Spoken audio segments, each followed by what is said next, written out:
Number 16 said the function g is defined as the following. So we have g of x defined as x squared minus 2x all over x squared minus 4. So notice if I factors,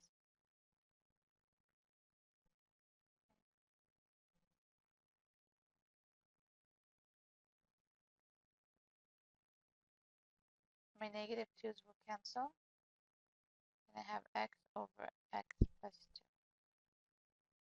Okay, so calculate the limit as x approaches 2 from the left of g of x. Let's do that first. The limit as x approaches positive 2 from the left of x over x plus 2.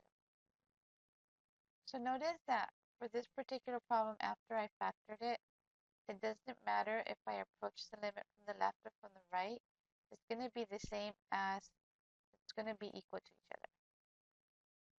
So I can just substitute and I'm going to get the same answer from the left and from the right. So it's going to be 2 over 4 or 1/2.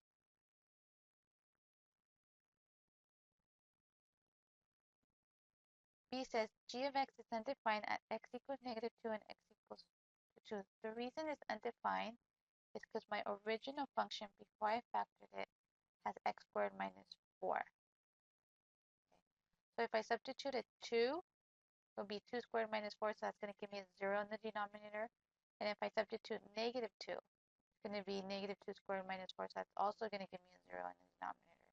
That is why the function is not defined at x equals negative 2 and x equals 2.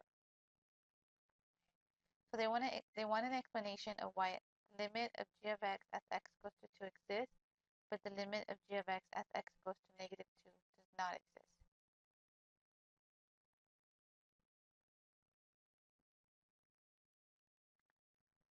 Okay, so the limit exists because if I would graph this from the limit from the left and from the right, it's the same. This is part B. So the limit as x approaches 2 from the left of g of x is equal to the limit as x approaches 2 from the right. What it's not is, it's not continuous. It's actually a removable discontinuity because I removed the x minus 2. As x approaches negative 2, the limit does not exist because as I approach negative 2 from the left,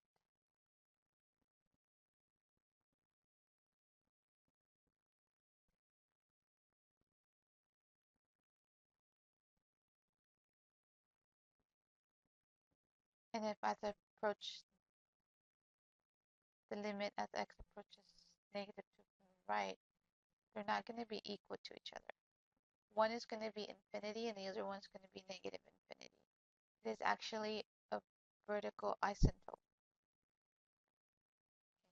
So the limit does not exist because I have a vertical asymptote at x equals negative 2.